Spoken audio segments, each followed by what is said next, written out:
사람들이 싫어할 때 투자하는 거예요. 삼성전자 사지 마라. 근데 지금 같은 시점에서는 할 수 있을 것 같아요. 사람들이 지금 안 좋아하니까 하는 거고, 그다음에 아까 카카오 말씀을 해주셔가지고 저는 그런 주식은 사실 안 사고 싶고요. 최근에 조금 주목하고 계시는 투자 아이디어가 있다면 네. 뭐 좀 저는 이제 관련된 주식을 지금 재밌게 보고 있어요. 네, 이번 시간에는 저희 채널에 한 1년 만에 다시 출연해 주신 분인데요. 예, 유퀴즈에 나와서 괴짜증권맨으로 유명해지신 분이죠. 더 퍼블릭 자산운용의 김현준 대표님 모시고 이야기 나눠보도록 하겠습니다. 네, 안녕하세요. 네, 안녕하세요. 오랜만에 뵙습니다. 네, 대표님 1년 만에 다시 출연해 주셨는데 네. 그다음 어떻게 지내셨어요? 저는 뭐 아시다시피 네. 최근에 장세가 안 좋아서 네. 많이 쉬면서 네. 책을 썼습니다. 아. 여행도 많이 다녀오고요.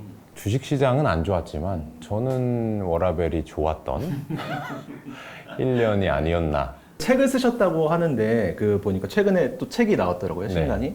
그 에이블 네. 1200억 투자가의 마인드라는 책이던데 이 책은 제 전작이랑은 좀 다르게 주식 얘기를 최대한 빼려고 노력했어요. 그리고 제가 대학생 때부터 회사원, 그 다음에 이직, 그 다음에 창업, 그러고 나서 지금은 뭐 이 부꾸미 채널을 포함해가지고 곳곳에 어쨌든 불특정 다수 분들께 얼굴을 보일 수 있게 된 그런 계기까지 한 15년 정도의 제 인생 여정을 에세이 형식으로 썼고요. 자서전 같은 느낌이네요. 그렇죠. 근데 이제 부끄러워서 네. 항상 자전적 에세이다라고 아, 이제 예. 길게 설명을 드리는데, 제가 대학생 때 투자를 시작했을 때부터 여러 가지 투자서를 많이 읽었거든요. 그리고 투자 대가가 어떻게 하는지도 공부 많이 했어요. 근데 금방금방 부자가 되지 않았거든요. 계속해서 실수를 하고, 근데 제가 이미 겪었던 그런 일들을 넣어놨기 때문에 여러분들의 시행착오를 조금 줄일 수 있는, 어떻게 보면 실수담이 많은 자서전이고요. 이 책인데 뭐 참고로 말씀드리면 광고는 아니지만 이제 또 대표님이 선물로 주셔가지고 딱 처음 이제 읽자마자 이제 술술 이제 읽혀서 거의 이제 하루 이틀 만에 다 읽은 것 같아요. 한그 증권맨의 어떤 자전적인 스토리 이제 이런 측면에서 봐주시면 되게 재밌게 잘 읽으실 수 있지 않을까. 본격적인 얘기를 좀 해볼게요. 네. 작년 8월에 나와주시고 지금 한 1년 만인데 그래도 작년 8월까지만 해도 뭐 증시가 뭐 이렇게 나쁘진 않았어요. 그래도 한 3천 좀 네. 넘고 그런 상황이어서. 근데 한 1년 만에 시장 상황이 확 바뀐 것 같아요. 그래서 지금 시장 상황은 혹시 좀 어떻게 보고 계시는지가 궁금하거든요. 1년 내내 떨어졌어요. 7월이 플러스라고 하니까 11개월 떨어지고 조금 올랐네요. 제가 말 안 해도 많이 힘들어 하시고 계실 것이고, 근데 지금은 어느 정도 하락이 진행됐다. 저는 그렇게 생각하는 편이에요. 그래서 쉽게 말씀드리면 저희 회사는 6월 달에 주식을 조금 더 샀고요. 아, 올해 6월이요? 네. 그래서 현금을 조금 많이 가지고 있었던 것을 조금 줄였습니다. 그러니까 주식시장이 이 정도면은 저평가되어 있다. 그래서 만약에 반등하면 반등하는 대로 주식 비중이 80%밖에 안 되지만 기분 좋게 오르는 거고, 더 떨어지면 조금 더 사자 하는 생각으로 기다리고 있고요. 앞으로 어떻게 될지는 모르지만 확실히 말씀드릴 수 있는 건 지금 지수대에서 여러분들이 주식을 투자한다, 시작한다고 했을 때는 크게 잃을 가능성이 아주 낮다. 또 1년 후에 만약에 제가 이 채널에 나오게 된다면 그때는 지금 주식 사신 분들이 당연히 수익이 나 있을 구간이라고 봅니다. 지금이 이제 바닥으로 이제 본다고 하시면 이제 바닥으로 보시는 이제 근거들이 좀 있을 것 같긴 한데. 네, 그거는 시장 참여자들이 생각하는 부분이 어느 정도 주가에 반영돼 있는가가 중요한 것 같아요. 지금 여러분들이 걱정하시는 포인트들이 금리 인상, 뭐 인플레이션, 경기 침체, 뭐 이런 키워드들로 설명이 될 것 같거든요.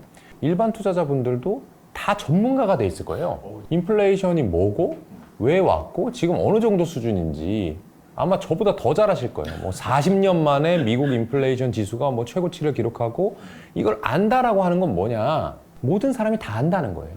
그럼 여기에서 인플레이션이라든지 금리 인상이라든지 이런 것들이 더 진행된다고 해서 주가가 떨어지진 않아요. 만약 여러분들이 생각하시고 공부했던 그 인플레이션이 조금만 반대로 움직인다면, 금리 인상이 조금 더뎌진다면, 경기 침체가 생각보다 그렇게 빠르거나 가파르게 오지 않는다면 주가의 반등이 쉽게 오는 거거든요. 제 생각에는 걱정했던 그 인플레이션으로 촉발된 지금의 이 주가 하락이 많이 반영되지 않았나. 앞으로는 그게 더 진행된다기보다는 그와 반대로 움직이지 않을까 하는 생각이 더 커진 상황입니다. 최근 1년 동안 시장이 안 좋아서 좀 많이 쉬셨다. 네. 뭐 이렇게 얘기를 하셨잖아요. 근데 그때 뭐 유퀴즈에서 나와서 얘기하신 것도 그렇고 지금처럼 이렇게 시장이 안 좋을 때는 진짜 그냥 쉬시는 거예요? 저희가 쉰다라고 하는 거는 매매를 안 한다는 거예요. 매매나 마케팅 활동을 안 한다는 거예요. 왜냐하면 주가가 어느 정도 약세장으로 돌아서고 하락하고 있다 보면은 뭘 열심히 한다고 해서 잘 되는 게 아니라 아무리 좋은 주식도 같이 떨어지거든요. 고점 대비 많이 빠졌네? 이거 내가 원래 살려고 했던 주식인데 조금 저평가된 것 같네? 라고 발빠르게 움직이는 것보다는 조금 더 여유 있게 너무너무 사고 싶지만 좀 더 기다리자, 더 빠질 수 있어 하는 마음으로 가는 게 훨씬 쉽고요. 그 쉬는 동안에는 이 마치 백조가 수면 위에 고고하게 떠 있지만 그 밑에서 이렇게 움직이잖아요. 그거를 해야 되는데 저희 같은 경우는 좋은 주식을 계속 솎아내기를 해놓고 있어야 돼요. 그래서 지금 사지 않을 뿐이지 어느 시점이 됐을 때 딱 살 수 있을 만큼 분석을 다 끝내놔야 되거든요. 그래서 저희 회사는 뭐 6월에 주식을 샀다고도 했고 조금 더 산다고도 말씀드렸듯이 그런 주식들을 계속 리스트업을 해놨어요 지금. 그래서 어떻게 보면은 일을 하고 있었던 건데 그거는 여러분들한테는 일일지 모르겠지만 저희한테는 그게 재밌는 놀이이기 때문에 일했다라고 생각하진 않아요.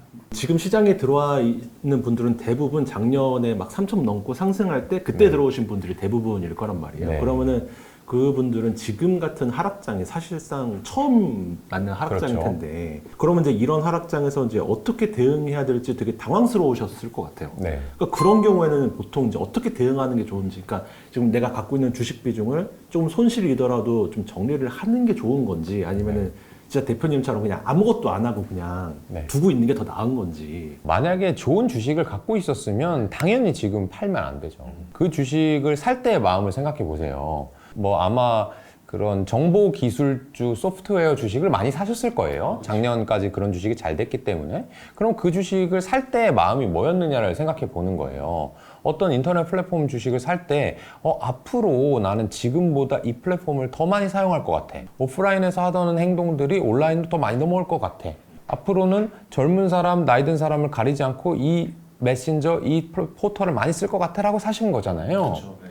그러면 그게 지금 바뀌었느냐? 1년 만에 바뀌지 않았을 거고 오히려 말씀하신 대로 진행되고 있을 거예요. 다만 느릴 뿐이죠.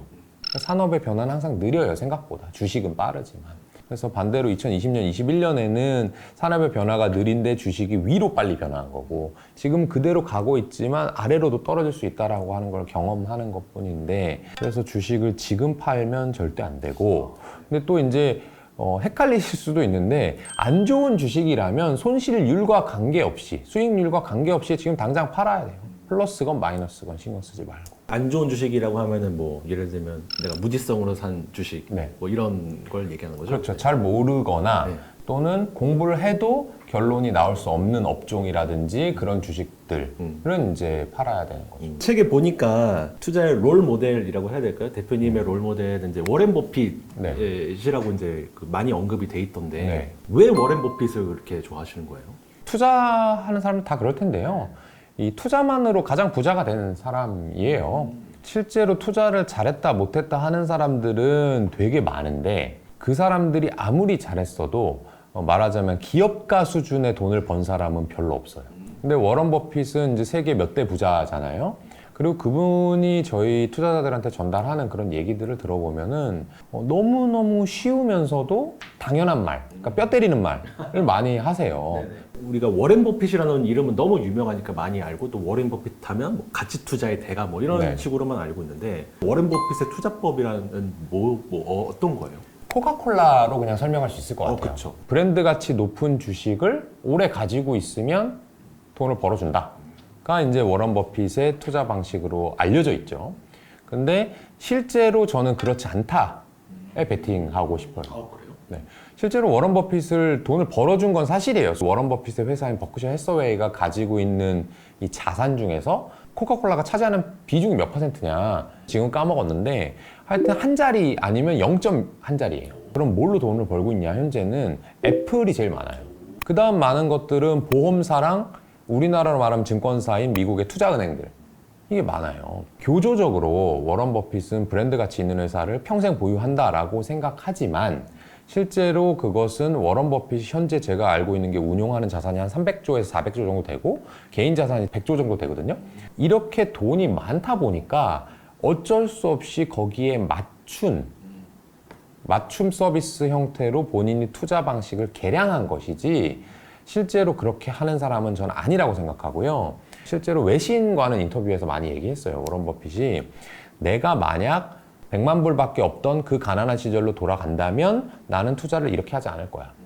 나는 샀다 팔았다 할 거고 트레이딩도 할 거고 그다음에 성장주도 살 거고 아주 브랜드 가치는 없지만 너무 저평가된 그런 나쁜 말로 하면 담배꽁초형 주식, 싸구려형 주식도 나는 살 거야. 턴어라운드 주식도 할 거고 지배구조 개선에도 적극 참여할 거야 라고 얘기를 했어요. 그래서 나는 연복리 50%를 보장할 수 있어 라고 했어요. 보장이라고 얘기했어요. 지금 얘기하는 워런 버핏의 그 투자 철학을 당연히 이 코어 중심부에 가지고 있어야 되긴 하는데 그거를 그냥 표면적으로만 받아들여서 워런 버핏이 코카콜라 샀으니까 나는 롯데칠성을 사서 평생 가져가야지 이렇게 했을 때 부자가 될 확률은 적다는 거죠.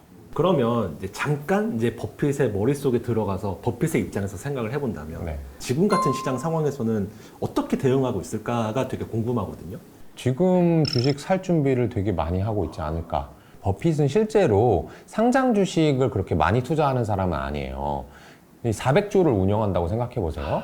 근데 내가 주식을 내 자산 중에 한 10% 정도는 사야 뭔가 이게 올랐을 때도 돈을 벌 거잖아요. 그럼 이 사람은 40조 정도를 투자를 해야 돼요. 그러니까 보통 M&A, 비상장 주식을 전체 다 인수해버리는 방식을 씁니다. 그런데 이분이 가끔 가다 주식시장에 나타나요. 상장 주식시장에. 그때는 언제냐면 위기 때. 주식이 너무 빠졌다고 생각할 때는 본인 말로 이 탐욕스러운 감정을 가지고 그때마다 등장을 해서 주식을 사게 되는데 그때는 팔려는 사람들이 워낙 많고 어떤 주식이건 어떤 업종이건 상관없이 박앤세일 구간이다 보니까 자기는 이제 구매하기가 되게 편하다는 거죠. 큰 돈이라고 하더라도. 그 전에 보면 코로나 시기에도 상당히 주식을 많이 샀었거든요. 그런 거를 봤을 때 지금도 여전히 좋은 주식을 찾고 있지 않을까. 근데 이게 확실히 이게 투자를 잘하는 사람들 그리고 돈이 많으신 분들의 마인드는 좀 다르다라는 걸 느끼는 게 사실 저 같은 경우만 해도 지금 이렇게 주식이 많이 빠져 있는 상황에서는 무서워서 못 사겠거든요. 네. 공포에 살아. 근데 말은 쉽지만 그게 쉽지가 않잖아요. 그 왜 어려울까요? 여기서 더 떨어지면 어떡하냐라는 이제 그런 게 좀 그 얘기가 왜 나오는 거냐, 그 감정이 왜 생기냐면요. 지금 내가 100만 원을 넣었어요. 근데 50만 원이 될까봐 겁나는 거잖아요. 그죠? 근데 그 50만 원이 될까봐라고 하는 건 왜 될까봐가 생각나냐면 이 기업의 가치가 얼마인지 모르니까 그런 거예요. 이 기업들은 실제로 물건들을 만들고 서비스를 개발해서 고객들한테 팔고 그거에 따라서 이익을 얻고 그 이익을 주주와 공유하고 있는 거거든요. 그러니까 분명히 어느 정도 실존적인 것이고 가치가 있어요.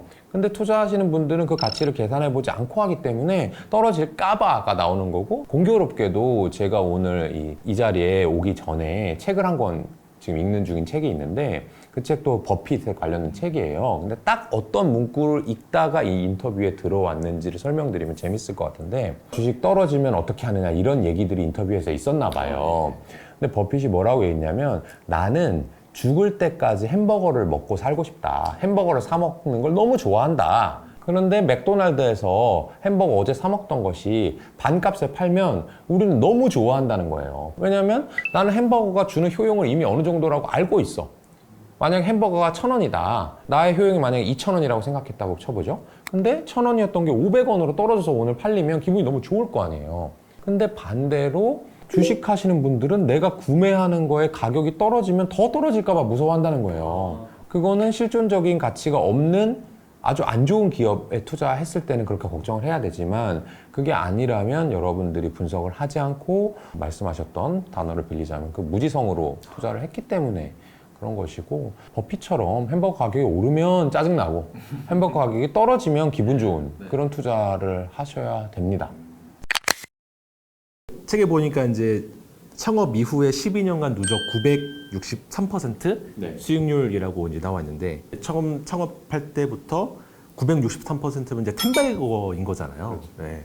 근데 사실 이런 수익률이라는 거는 누구나 꿈꾸는 수익률인데 아무나 할 수 없는. 네.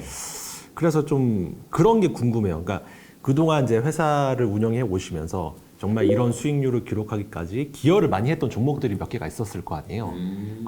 돈을 많이 벌었던 주식은 또 뭐 수두룩 많죠. 네. 근데 이제 최근부터 기억을 몇 가지만 이제 되살려 보면 최근에 제가 오픈할 수 있는 주식으로는 SM 엔터테인먼트가 수익을 한 서너 배 가까이 냈었고요. 그게 2021년이고요. 그다음에 2020년으로 돌아가면 누구나 돈 많이 버셨겠지만 저희는 이제 카니발 크루즈라고 하는 주식으로 3배 정도 수익을 올렸고요. 그 전으로 또 내려가면은 좀 오래된 얘기긴 한데 이 삼양식품이라는 주식을 한 2, 3년 보유하면서 그 주식도 2016년부터 한 17, 18년까지 하면서 한 3배 정도 수익을 냈고요. 그 전으로 또 내려가면 크라운 제과라고 해서 2015년이었던 것 같은데 이 허니버터칩이라는 과자가 데이트를 치면서 그것도 2배에서 3배 가까이 수익을 냈고요. 한 3년 정도 가지고 있어도 이 회사는 이익이 성장할 것 같고 특별한 문제가 없는 한 망하거나 또는 소비자의 외면을 받을 일은 없겠다라고 하는 회사를 분석해서 투자를 하는데 그런 것을 언제 투자하느냐? 사람들이 싫어할 때 투자하는 거예요. 좋은 기업이 싸게 거래될 때 투자를 해놓으면 언젠가 또 사람의 마음은 손바닥 뒤집듯이 바뀌거든요. 그럼 또 한 1년 이내에 사실 맞아 얘 되게 좋은 회사였지 하면서 2-3배 주가가 오르게 되는데 SM 엔터테인먼트 같은 경우에는 이제 뭐 엑소라는 아이돌이 군대 간다고 그다음에 한알령이라고 해가지고 이 중국 국가가 우리나라의 문화라든지 이런 소비를 못하게 하는 것 아니냐라고 하는 그런 추측설들이 있는데 그런 것들 때문에 중국 매출이 안 나오는 거 아니냐라고 할 때 주가가 쌌었고요. 그다음에 뭐 카니발 같은 경우는 코로나 때문에 이제 사람들이 모든 것을 비대면으로 하고 바깥에 나다니지 않을 것이다 라고 얘기를 하면서 주가가 많이 떨어져 있었던 거고요. 삼양식품 같은 경우에는 이 중국에서 아까 그 사드 문제가 다시 한번 대두가 되는데 그때 많이 먹던 라면을 이제 안 먹을 거다, 수입을 금지시킬 거다 이런 얘기를 했지만 불닭볶음면의 그 뭐 중독성이라고 해야 될까요? 그 맛을 소비자들이 선택하는 것까지 막을 수는 없었어요. 그래서 다시 정리해서 말씀드리면 어느 정도 이 견고한 경쟁 우위를 가지고 있는 회사가 1, 2년에 한 번씩은 분명히 저평가가 되는 국면이 생겨요. 그때만 투자를 하면 돈을 벌 수 있거든요. 만약에 3년에 한 번씩 그런 주식을 발견했다고 쳐볼게요. 근데 2배가 났어요, 항상. 그러면 3년에 2배가 나면 연 복리 수익률로 26%거든요. 근데 아까 말씀드린 것처럼 워런 버핏도 한 20% 정도, 저희 회사도 20% 정도밖에 안 돼요, 연 복리 수익률이. 그러니까 여러분들이 3년에 한 번씩 좋은 기업이 어떠한 이유로든 저평가되는 국면에만 투자를 하면 연 20% 수익을 낼 수 있는데 여러분은 그렇게 하지 않죠. 평소에 투자를 아무거나 다 하다가 3년에 한 번 위기가 오면 주식을 팔죠. 그러니까 수익이 안 나게 됩니다. SM 같은 경우는 그런 투자 아이디어를 떠올리기가 사실 쉽지가 않았을 거라는 생각이 드는 게 왜냐하면은 SM이 라이크 기획이라는 회사 때문에 네.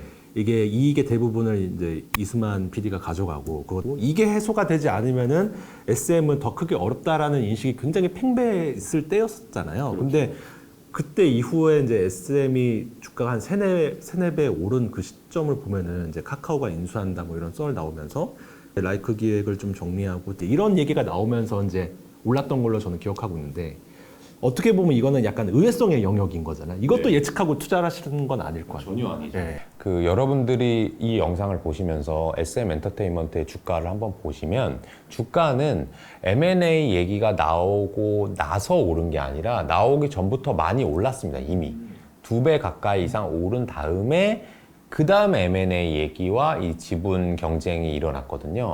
근데 저는 그 지분 경쟁이 일어나고 M&A 얘기가 나왔을 때 주식을 다 팔아버렸어요. 왜 팔았느냐? 이제 더 이상 반영될 게 없는 거예요. 무슨 단어 쓰셨냐면 팽배했다고 했어요. 안 좋은 게 팽배할 때 주식을 사는 거예요. 그러니까 모두가 저것 때문에 안 돼, 쟤네 나쁜 놈이야, 저거는 주가 안 될걸? 라고 할 때 주식을 사는 거고요. 그러고 나서 M&A 얘기가 나오고 이제 감사세로 선임되고 이제 그런 일 못하겠지? 라고 해서 주가가 올랐잖아요. 그러고 나면 더 이상 좋아질 게 없는 거예요.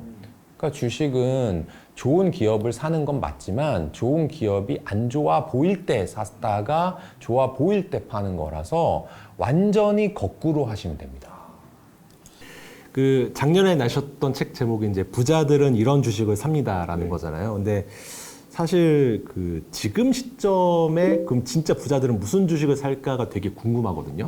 이제 말씀하신 것처럼 진짜 부자들은 뭔가 다른 사람들보다 마인드가 다른 건지 아니면은 다른 사람들하고 똑같이 그냥 평범하게 삼성전자, 카카오 이런 거 사는 건지 그게 좀 궁금한데 어때요? 제가 부자들은 이런 주식을 삽니다를 냈을 때 그 책의 광고 카피가 그거였어요. 삼성전자 사지 마라. 삼성전자를 사람들이 많이 갖고 있는 걸 보아하니 이제 삼성전자를 투자할 만한 가치가 많이 없어졌겠구나 했던 거고. 근데 지금 같은 시점에서는 부자들도 삼성전자 살 수 있을 것 같아요. 왜냐하면 삼성전자가 좋아 보이냐, 현재 안 좋아 보이잖아요. 뭐 전반적으로 뭐 베스트바이라든지 아마존의 전자제품 재고도 늘어났다고 하죠. 그 다음에 반도체 업황이 별로 안 좋으니까 공장 증설을 하는 것을 뭐 재검토하겠다 이러고 있죠. 그럼 반대로 부자들은 지금 이런 주식을 살 수도 있는 거죠. 그게 대형주고 알려졌기 때문에 무조건 안 한다 한다의 개념이 아니라 사람들이 지금 안 좋아하니까 하는 거고, 그 다음에 아까 카카오 말씀을 해주셔가지고 고점 대비 많이 떨어진 이 정보 기술주에 대해서 반등이 나올 거냐 아니면 주식시장이 오를 때 주도주가 바뀔 거냐에 대한 것은 조금 의견이 갈리긴 하고요. 예전에 올랐던 주식이 다시 반등할 거다라고 말씀하시는 것들은 일반적이었던 시장의 주도주와 달리 정말로 큰 메가 트렌드잖아요. 모든 게 온라인화 된다. 앞으로 이런 회사가 안 된다고 볼 수가 없다. 인류의 문명상이라고 보시는 것 같고요. 근데 저는 그 말에 공감은 하지만 그건 어쨌든 미래의 일이잖아요. 저는 미래를 예측하는 것보다는 과거와 통계, 평균 회귀를 보는 걸 좋아하는 사람이에요. 근데 제가 주식을 하는 20년 동안 한 번 시세를 크게 내서 장세를 이끌었던 업종의 주도주가 하락한 위기 다음에 다시 주도주가 되는 경우는 전 한 번도 못 봤거든요. 그렇기 때문에 저는 그런 주식은 사실 안 사고 싶고요. 대표님 말씀은 이제 뭐 카카오에 대해서 좀 애둘러서 표현을 하셨지만 다시 대세 상승이 오기는 좀 어렵다라고 보시는 거죠? 기업의 크기는 계속해서 커질 것 같지만 1년, 2년 전에 카카오 주식이 제가 알기로 한 5배는 오른 걸로 알고 있거든요. 근데 그러면 카카오 메신저를 이용하는 사람이라든지 카카오의 매출과 이익이 정말 5배가 올라서 주가가 5배가 오른 거냐? 그게 전혀 아니에요. 그만큼 기업의 가치보다 주가는 훨씬 더 오를 때 과민 반응합니다. 근데 그 부자들은 이런 주식을 삽니다라는 책에 보면은 그 어떤 자산가 분들은 오히려 이런 위기의 순간에 빚까지 내서 레버리지로 이제 투자를 하시는 분들도 있다, 이제 이런 내용이 있었는데 요즘에는 좀 어때? 그런 분들도 계신가요? 그런 분들이 많지는 않은 것 같아요. 지금 아주 큰 위기다, 뭐 집 팔아서 주식 사야 된다, 이런 단계까지는 아닌 것 같아요. 코로나 때는 그런 분들을 꽤 많이 봤거든요. 근데 아직까지는 안 그런 것 같고, 그게 코로나와 좀 차이가 있었던 점은 코로나는 단기적인 이슈라고 생각하셨던 분들도 많고, 그렇기 때문에 주가가 빠르게 떨어졌다가 빠르게 오르니까 그 시기에서 주식을 급격하게 사야 된다 하시는 분이 많았던 거고, 지금은 제가 아주 큰 위기라고 생각하진 않지만 전형적인 약세장이라고 판단하는 이유는 뭐냐면 일반적인 경기 순환의 일종이라고 저는 생각하는 거예요. 3, 4년에 한 번씩 이런 때는 꼭 오거든요. 그러면 이게 순환이 그러면 코로나처럼 한두 달 만에 딱 움직이는 거냐? 그게 아닙니다. 보통 약세장은 한 1년 가는 거고 강세장은 2년 정도 가요. 경기 순환을 봤을 때. 그럼 약세장이 시작된 게 지금 1년 정도 됐으니까 뭐 저는 어느 정도 반영됐다고는 보지만 그걸 가지고 지금 오늘 당장 사야 돼. 빚까지 내서 사야 돼. 하는 사람은 별로 없는 것 같아요. 그 요즘 시장을 보면 투자 난이도가 되게 많이 높아진 것 같다라는 느낌이 들거든요. 그러니까 소위 이제 종목 상세라고 하잖아요. 그러니까 어떤 종목, 어떤 업종을 픽하느냐에 따라서 수익률이 정말 천차만별로 갈라질 수 있는 이제 이런 상황인 것 같은데 또 대표님은 이제 아이디어 뱅크시니까 그러니까 이런 상황에서 혹시 대표님이 최근에 조금 주목하고 계시는 투자 아이디어가 있다면 뭐 좀 지켜보고 계신 게 있나요? 네, 뭐 몇 가지 말씀드릴 수가 있을 것 같은데 저는 이제 반려동물 관련된 주식을 지금 재미있게 보고 있어요. 이것은 과연 경기 침체가 된다고 해서 소비가 줄어들 분야인가? 아니면 이거는 꾸준히 소비가 될 분야인가? 라고 봤을 때 다른 업종과 비교하면 조금 경고할 수 있는 분야가 아닐까 이렇게 생각을 하고 있고요. 그다음에 매번 말씀드리는 얘기들인데 저는 인플레이션이 어느 정도 실질적인 정점을 찍었던 아니면 그건 아니지만 투자자들이 정점이라고 생각하던 둘 중에 하나는 정점인 것 같아요. 그 얘기는 앞으로 조금 둔화될 가능성이 있다. 물가 상승이 떨어질 가능성이 있다. 이렇게 보고 있거든요. 그랬을 때는 최종 수요처는 꾸준히 판매해야 되는 필수 소비재 성격을 띠고 있어서 매출액은 줄어들지 않았는데 그 물가 상승 때문에 이 원가라든지 판매 비용이 올라가서 지금 영업이익은 안 나고 있는 회사들이 몇 군데 보여요. 그런 회사들은 앞으로도 판매는 꾸준히 될 거니까 매출액은 유지된다고 가정할 수 있을 거고 그런데 물가가 조금 꺾인다고 보면은 이익률이 올라갈 수 있는 그런 국면이거든요. 저희는 역발상으로 봤을 때 이런 주식은 지금 샀을 때 잃을 가능성이 별로 없다. 크게 두 축인 것 같아요. 꾸준하게 소비가 일어날 수 있는 분야. 그다음에 인플레이션이 개선됐을 때 이익이 폭발적으로 증가할 수 있는 분야. 그리고 항상 저희가 좋아하는 히트 상품형 주식들은 계속해서 눈을 주시하고 있고요. 반려동물 얘기하셨으니까 혹시 이제 주변에서 그런 사례를 접하신 거예요? 반려동물에 대한 주목하시게 된 계기가 따로 있는 건지 제가. 주목하게 된 계기는 사실은 이건 꽤 오래된 얘기고요.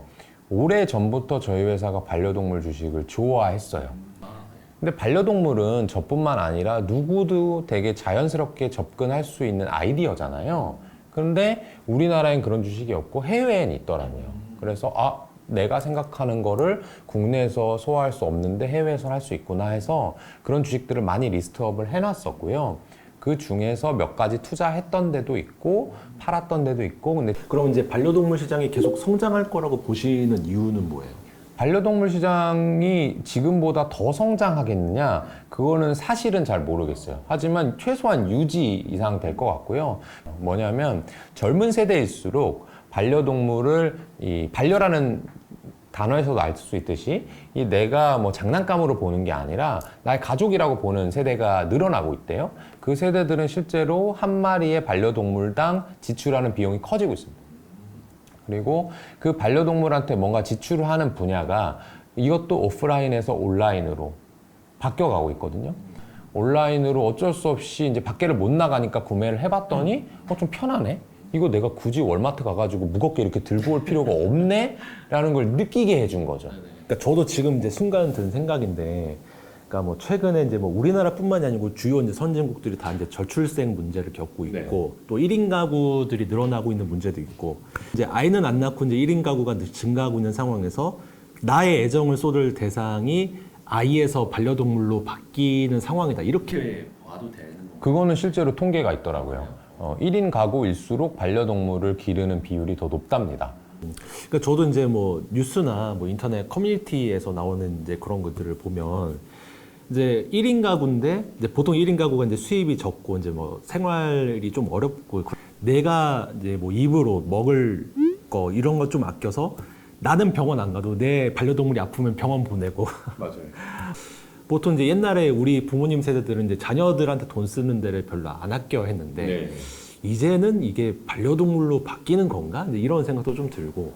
지금 말씀하셨던 그 키워드들을 구독자님도 돌려서 보세요. 제가 반려동물이라고만 얘기했는데 되게 스페시픽한 키워드들을 지금 많이 말씀하셨거든요. 그런 기업들을 투자하겠다는 겁니다, 지금.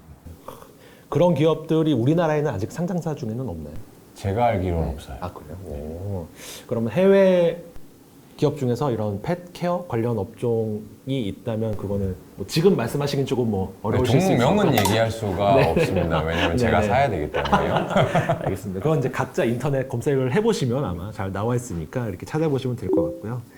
그 마지막으로 사실 지금 물려 계신 분들이 많이 계시잖아요. 네. 좀 힘들어 하실 텐데 뭐 위로의 한마디라도 해주신다면.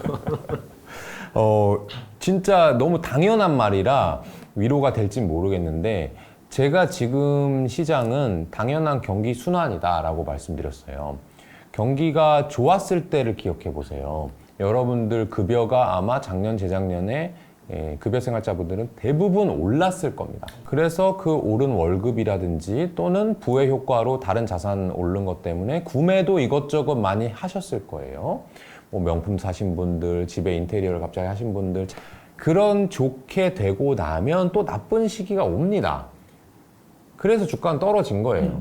근데 또 이러고 나면 다시 뭔가 공급이 줄어들고요. 열심히 허리띠를 졸라매고요. 그러고 나면 다시 수요 초과 상태가 되면서 경기가 좋아지는 거예요. 당연히 올라가요. 경기는 다시 달아올라집니다.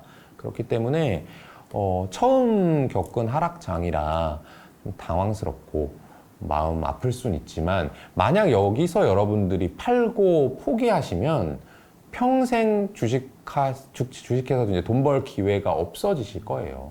근데 아마 한 2년 정도만 기다려보세요. 제가 3년 정도가 경기 순환 주기라고 했으니까 그때 돼서 다시 지금의 잔고를 확인해 보세요. 그럼 분명히 올라 있을 거예요. 그러고 나면은 이런 거구나. 그래서 좀 떨어지면 또 사고 조금 기다리면 또 오르고 올랐을 때는 좀 줄이고 이렇게 하라는 거구나. 30년 동안 반복하셔야 부자가 되는 겁니다. 반드시 포기하지 마시고 제 말 믿어주시고 또 1년 후, 2년 후에 보시면 사실이라는 것을 알게 될 겁니다.